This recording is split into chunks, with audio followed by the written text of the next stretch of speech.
Vamos a abrir un pequeño, digo pequeño corto, uno de intervenciones de palabras. Lo digo porque bueno, seguidamente tendremos los monólogos y hacemos un turno, digamos que cerrado, 4 o 5 minutos.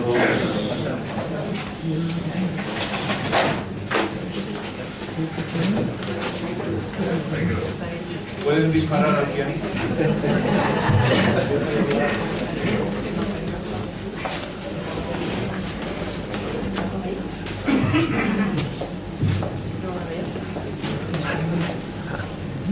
Yo iba a preguntar, yo creo que si los moros o musulmanes en vez de fueran de la religión cristiana, la cosa hubiera cambiado.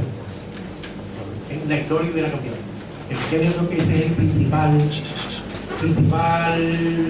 tema por el que la historia es la que es. Y segundo, en muchas partes del mundo actualmente cosas andaluzas, Andalucía es el meollo de España, vamos. Muchas cosas que son nuestras desde siempre, afuera de España la conocen, dicen que es de España. Entiendo todo de que el meollo, lo más conocido de España fuera de nuestra frontera es precisamente lo nuestro. Sí, claro, estoy de acuerdo completamente. Si la etapa de Andalucía hubiera sido cristiana, es decir, vamos por partes, ¿verdad? La etapa de Andalucía, en Andalucía había muchos más cristianos que musulmanes.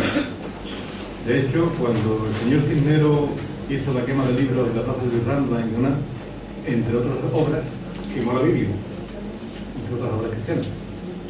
Porque él no iba a quemar libros por herejes, que dijera eso, no iba a quemar libros por herejes, iba a quemar libros porque los libros enseñan a la gente, y a ellos no les interesaba que la gente supiera, igual que ahora. Pero pasa que todo era más rudo y tenían medios que ahora no se pueden poner en marcha, ¿verdad? Como otra cosa, afortunadamente hay algo que no se le conoce, claro. Pero el gobierno andaluz sí era, y los gobiernos andalucíes en general, los de Taifa, sí eran de religión musulmana, el gobierno, pero cuidado. Antes he hablado, frente a la intransigencia castellana y leonesa, la transigencia coránica, que habéis visto ahí en un artículo de una miembro del CSIC. Hay sus diferencias, es decir, de Roma viene la intransigencia, mientras que de Damasco viene todo lo contrario.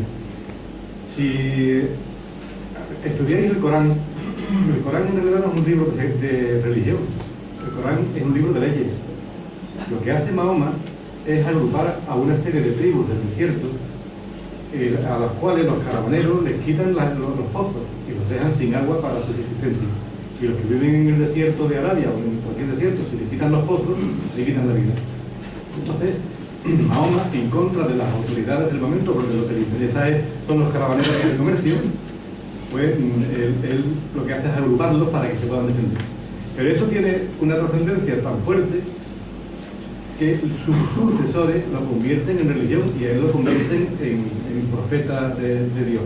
Pero su Dios es el mismo Dios de los cristianos, su Virgen es la misma Virgen de los cristianos, aunque no sea madre de Mahoma, y ellos siguen esperando a Dios, a la Virgen y a los santos.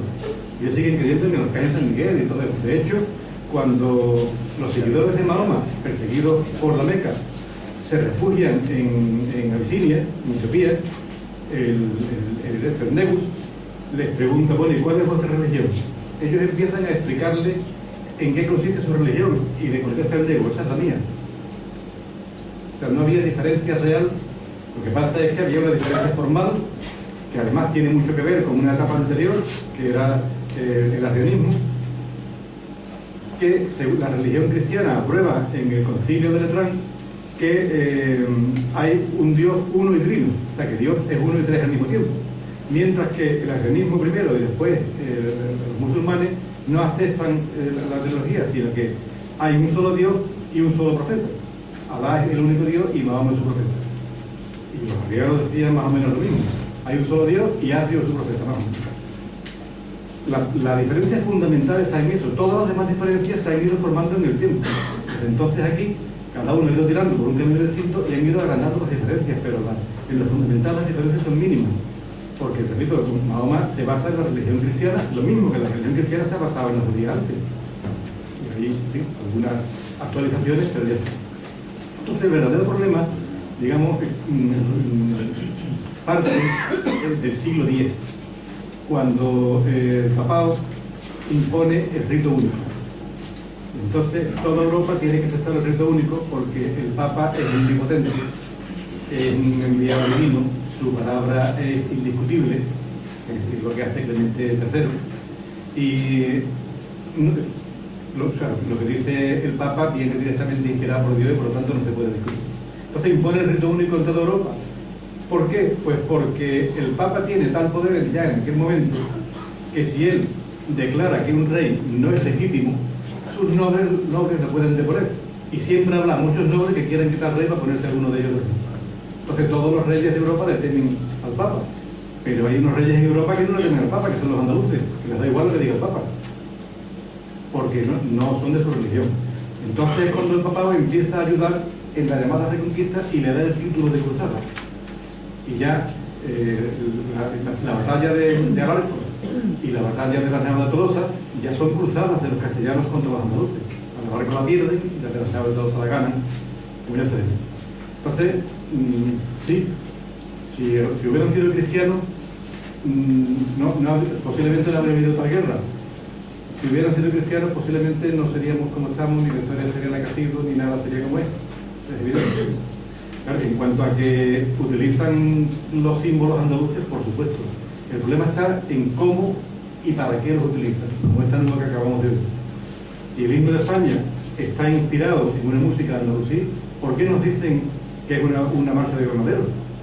Ahí está la prueba, que la música es del siglo X, que está escrita por un músico andalusí. Como eso todo lo demás.